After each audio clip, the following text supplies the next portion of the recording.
You also will need a completed passenger vehicle list. All for hire vehicles must be listed. So this is a note for TNCs. This information will be provided by the individual transportation network operator or PSC authorized carrier. So what's it say? A motor vehicle shall not exceed more than 12 model years of age. Hey, I'm glad we read that fine print right there. So just remember that for Maryland, your vehicle must be less than 12 years old. So if it's more than 12 years old, it is not going to qualify. But it does give a little exclusion. It says unless the vehicle is an historic motor vehicle as defined in transportation article. There's the code 13-936, annotated code of Maryland, or the vehicle exceeds 10,000 pounds, GVWR. So the GVWR, you can generally find that on your registration or when you're looking at it'll be on in South Carolina. In South Carolina, there's a little box that gives you your GVWR, gives you the weight of your vehicle. You can also look it up, I believe, by the VIN number that will tell you. So that's just a little exclusion there, but in general, it's in that red, so that means it's important. A, your vehicle needs to not be more than 12 years old. All right, so then we go down and it talks about safety information for each vehicle operated. For each vehicle operated, for all vehicles must comply with provisions under Code MAR 20.95.01.11. So guys, once again, I always recommend that you read these codes. I know initially when you start reading these things, especially if you've never been in the transportation industry, you're like, I have no idea what this is. I have no idea what this means. But it's like anything else. The more you practice, the better you get. The more practice you have at reading the codes, eventually over time, you'll begin to understand what it means. So go ahead, start practicing reading the codes, because there's a lot of information that you miss when you don't do that. All right, so going back, it says that you're going to have a signed and dated self-certification affidavit for vehicle safety recall compliance. So make sure you guys get your vehicles inspected, because if you're self-certifying that your vehicle is safe and there's no recall compliance, and you have a vehicle problem and come to find out that you did have an issue, you want to have that maintenance form to back you up that, hey, I really did do my due diligence to make sure that this vehicle was operable and safe. All right, so then you're also going to want to have an original Maryland State inspection certificate. Hey, look, that's what happens. There you go. So there we go. You want to make sure that you get that certificate, that inspection. So again, make sure that you get your vehicle inspected before you get this and find out something is wrong. See if you can go ahead and take it to the dealer, take it to an authorized inspection service before you take it to the actual inspections. Y'all know what I'm talking about, right? Before you actually go get it inspected, make sure that you have had it pre-inspected. All right, so if the vehicle is new, less than 7,500 miles, the bill of sale and an odometer disclosure certificate or certificate of origin, or if the vehicle is 10,001 or greater gross vehicles weight rating, a valid inspection performed within the last 90 days in accordance with the Maryland Motor Carrier Safety Program, a valid Maryland state inspection, or you may request a PSC inspection by using the vehicle documentation required form. So you also will need a completed vehicle documentation required form. So a complete list of drivers who will drive 4 hire vehicles designed to seat 15 passengers or less. All right. So Okay, for those driving for hire vehicles under 15 passengers, a passenger for hire driver's license is required. Call the 410-767-8128 for application forms. Well, you don't have to really do that because I have the application right here, but please still call them because, like I said, they were great, very, very, very, very helpful. And I believe you guys can get this stuff done. All right, it says a written statement that you will not operate at BWI Thurgood Marshall Airport until approved by the PSC and the courtesy/commercial permit is obtained from the Maryland Aviation Administration. So I started out this conversation and to let you guys know that you cannot operate at that airport unless you have certification, and it is a separate application, and I will attach it to this video. All right, so let's see. Application for authority to operate as a carrier of passengers by motor vehicles. All right, so guys, now we are into the actual application process. I am going to just scroll through to allow you to see it so that you can have a better understanding. Here you see we got the USDOT number, we have the WMAT certificate number. So it's gonna ask you for what type of corporation you are. It's gonna ask you for your insurance information. It's gonna ask you for your schedules. If you're applying as a charter contract passenger, you will receive authority to operate to all points and places within Maryland. If you are applying as a regular scheduled passenger carrier, please attach a copy of your schedule. If you intend to operate it to bingo halls, please provide a list of locations and respective rate charge. That is too funny. Somebody from Maryland, please leave a comment on transportation to bingo. I'm so done right now. I'm done. That is absolutely hilarious. I think that's so funny.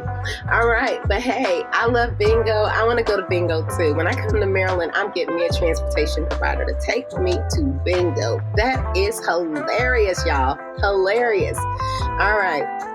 But please don't get offended if you are in Maryland and you guys, it must be a thing. It truly must be a true thing to have bingo. So don't be offended. I've just never seen that. So please leave me a comment and let me know how popular this is. And if you're liking this video, please put a thumbs up so that I can create more of them. A lot of these how-to videos are going to be in this format. But getting back to number 8. Rates.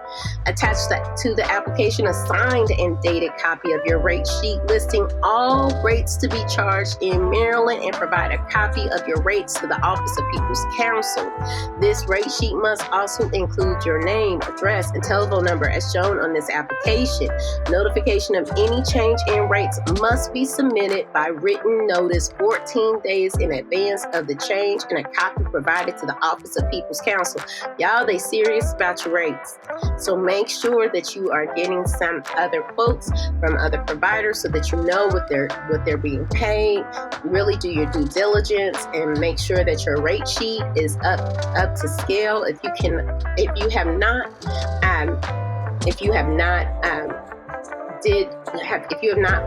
looked into your financial projection, I truly recommend that you do. I have a video how to start a NEMT without failing. I have a how to start a NEMT without going broke. Many of you guys have watched that, and I really, really thank you. But inside of there, it helps to give you some information. In the second half of the video, it talks about some financial some ways to kind of figure out your financial projections on how to actually calculate all of your costs, your real cost, y'all. Your real cost, not what you think, not what you guesstimate, not what you estimate, but true real costs. What is it costing you for your insurance? What is it costing you to pay yourself if you're going to be the driver? And don't undersell yourself, guys. If you are currently making $20 an hour and you need to make sure that you make $20 an hour, then pay yourself $20 an hour. If you're currently making $40 an hour and you got to make yourself $40 an hour, then make yourself $40 an hour. You're going to have to just figure out how to be able to pay yourself and pay the other bills that are going to surround your non-emergency medical transportation company and make a profit. So the best way to do that is to be honest with yourself from the start. Do not skip this process, because thinking it through your head, which we as a people are so believe that we can keep up and keep track with everything in our head, but I strongly recommend that you put it down on paper, that you actually have a visual of what it's going to cost for you to run this business, and that you have a realistic view of running and operating this run and operating this business. All right, so the next one is 9 vehicles to be operated. Complete the attached passenger vehicle list, providing all requested information for each vehicle to be used and providing services in intrastate commerce in Maryland. TNCs may have their individual operators provide this information. So you're going to have to attach your vehicles. If you have 1, if you have 5, just make sure you have them and make sure they're less than 12 years. All right, so the fine print, make sure you read it, because failure to adhere to commission requirements can lead to suspension or revocation of your operating authority. And if you don't know, let me share it real quick. In the transportation industry, whether it's trucking or non-emergency medical transportation, ride sharing, TNCs, or whatever, y'all, they are serious about your requirements. They are serious about maintaining your credentials. If you get behind, it might take you 8, 9 weeks, 3 months, 6 months, 9 months, a year to get this thing up and going. But I tell you what, let them get notified within 10 days that your insurance has lapsed. They will revoke you. They will be looking for your vehicle at the destinations that they know you usually are dropping off and picking up, and they will take your car from you. Well, I don't know if they'll take your car. I'm not going to say that. But they will definitely give you a ticket. You will definitely, in most cases, get a revocation, a suspension, and a fine for operating without your proper credentials. So make sure that y'all are in the right. Make sure you get this thing right. So all right, now it goes down here to the insurance requirements. So the passenger for vehicles, hire for vehicles, non-transportation network operator vehicles, the minimum per accident insurance required for each motor vehicle with the seating capacity of 7 passengers or less is $50,000 for injury to any one person, $100,000 for injuries to 2 persons, 2 or more persons, and $20,000 for property damage, or $120,000 combined single limit. All right, so guys, the insurance rates and insurance requirements are fairly fair. Really, they really are in comparison to some other states that I have been researching. These are fairly good rates. So you guys have to go through a lot to get your application submitted. There's a lot of documentation, but in reality, the price to insure yourself is definitely not as bad as other states. So kudos to you. All right, so transportation network operator passengers for hiring. So this is for the TNC. It talks about $50,000 to any one person and $100,000. So if you're driving for Uber or Lyft, you're gonna have to up your insurance to these rates. All right, and so certificate of insurance requirements. All right, so this is if insurance is provided by a private insurer, the certificate must be on an accord or other similar form. Your insurance provider, insurance agent will know exactly what that is. It talks about if insurance is issued by the Maryland Automobile Insurance Fund, the certificate must be on a MAIF form issued directly from MAIF. So you would just reach out to them and speak with them if that applies. All certificates must include the name of the insured exactly as it appears on your application, your PSC application under which your authority was issued. It has to have the Public Service Commission as certificate holder. And guys, what that basically means is that on your on your insurance policy, it means that if something happens, and it goes into number 3, a statement that in the event of cancellation, your insurer will give you and the PSC 10 days written notice. So that means if you haven't paid your bill for that insurance month and it goes into a lapse state, or you're behind, they can send the PSC that you are behind, or that they have canceled your insurance, and they give you a 10-day notice. And again, like I said, if you get on their 10-day notice list that your insurance is lapsed, they're going to be looking for you. So don't let your insurance lapse. And with those rates, hey, you guys aren't doing too bad on the insurance side. So, make sure you make your payments. All right, so we got a list of each vehicle cover. We talked about that. The limits of liability, we talked about that. The effective and expiration dates of the policy, that'll be on the policy. The name and address of the insurance company and agent.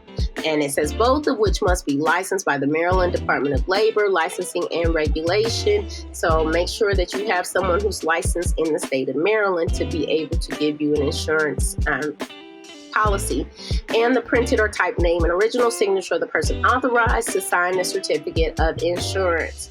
All right, so here again we have vehicle documentation required for each vehicle, for each used vehicle. And it says, in addition, a vehicle over 10 model years old or over 10,000 pounds, they will require semi-annual inspections. So the limit is 12 years old. But if they're 10 years old, you're going to have to do the inspections. So I don't know if that's additional money for that inspection, but just know this. So just keep that in consideration before you purchase your vehicles. A copy of the bill of sale for each new vehicle. We've talked about that. So all of those things, you're going to just continue to fill out this application based on what it had told you that it would require. You're going to have to list the names and the driver's license number of all your drivers. You're going to talk about workers' compensation, insurance coverage requirements. And again, I'm going to submit this or leave the link down in the description box. I'm not going to do too much editing to this video because I have several more to get done, and I want to get them up as quickly as possible. So I might do a couple of edits, but other than that, we're going to keep it at this. All right, guys, I really do appreciate your time. Hold on, I'm going to stop sharing this, and all right, I hope you guys enjoyed this video, and I hope that it gives you some resources to understand what the application to how to start a NEMT in Maryland will look like. If you guys have any questions, any concerns, go ahead and, number one, reach out to that Public Service Commission. They will be able to answer questions about the application process. But if you have any questions about the startup process, getting in there and setting up your business side to prepare for the transportation industry, reach out, guys. Reach out. I'm here. And then also make sure to please like, share, and subscribe this video. We are making it happen. There are people finding my videos more and more frequently, and they're reaching out, and everything helps to help the community of NEMT providers who are serious and ready to start this journey. So I really appreciate everything and all the effort that you guys do in watching these videos and giving me the encouragement through the comments. Thank you again, and you guys be blessed.